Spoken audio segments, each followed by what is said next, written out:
The Victorian era is often imagined as a time of elegance, lace, polished furniture, and refined manners.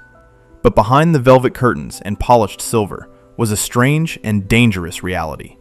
Many Victorian homes were quietly poisoning the people who lived inside them.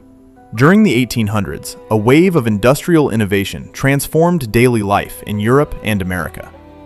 Factories produced new dyes, paints, fabrics, and household decorations faster than ever before. These products looked beautiful and modern, but few people understood the chemicals used to create them.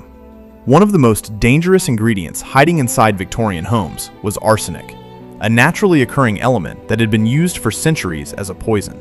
In the 19th century, however, arsenic found a surprising new role in fashion and home design. It became the secret behind some of the brightest colors of the era, especially the rich, vibrant greens that Victorians adored. Chemists discovered that combining copper with arsenic created dazzling pigments such as Scheele's green and later Paris green. These pigments were brilliant, cheap to produce, and extremely popular. Soon, they appeared everywhere: dresses, wallpapers, carpets, artificial flowers, children's toys, candles, and even pastries decorated with colored icing. Homes that looked elegant on the outside were often filled with arsenic from floor to ceiling. The most famous culprit was wallpaper. Victorians loved elaborate wallpaper patterns, especially those featuring leafy green vines, flowers, and nature scenes.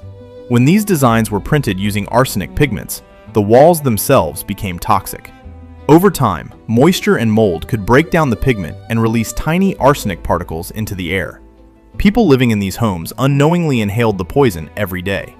Headaches, dizziness, nausea, chronic coughing, and mysterious illnesses were common, but few doctors understood the cause.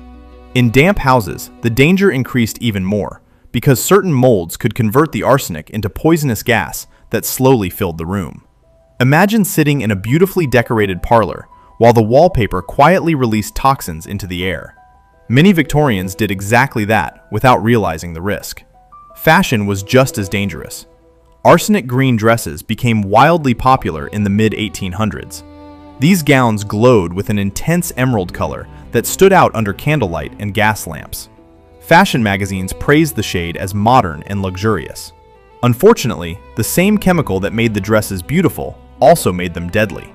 A single green ballroom gown could contain enough arsenic to poison dozens of people. Women wearing these dresses sometimes developed painful skin sores, breathing problems, and fainting spells. Sweat and friction could release tiny particles of arsenic dust that clung to the skin or floated into the air. Even worse were the workers who made the dresses. Seamstresses handling the dyed fabric all day often suffered severe illness. Some developed open wounds on their hands, while others experienced vomiting, weakness, and neurological damage. Reports began to appear of young factory workers dying mysteriously after months of working with the bright green dye. Artificial flowers were another fashionable accessory coated in arsenic pigments. These decorative pieces were worn in hair, pinned to dresses, or displayed inside homes. Flower makers often spent long hours cutting and shaping arsenic-dyed materials. The pigment dust covered their fingers and clothes. Some workers reportedly developed a green tint on their skin from constant exposure. Doctors eventually noticed the pattern and began warning about what they called arsenic poisoning from fashion. Children were also exposed to the toxin through toys and sweets.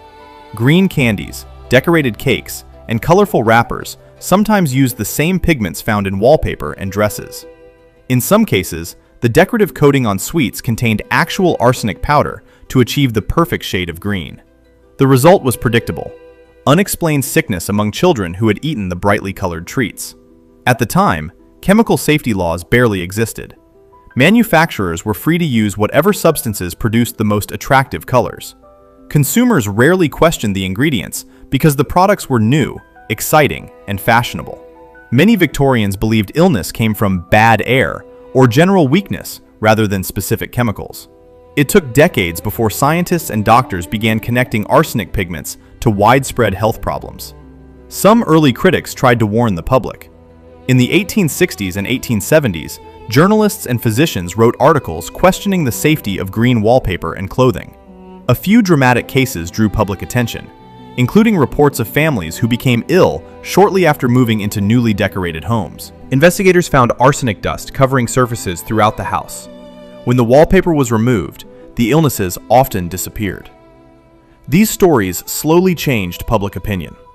By the late 19th century, governments and scientists began studying household chemicals more carefully.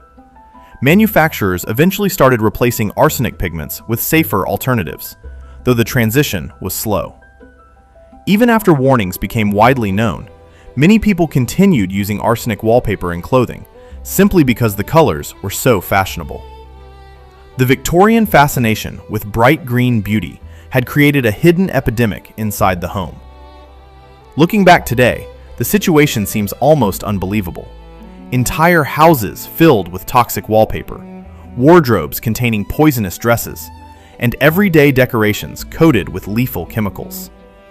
Yet this strange chapter in history reveals something important about technological progress. New inventions can transform society quickly, but understanding their risks often takes much longer.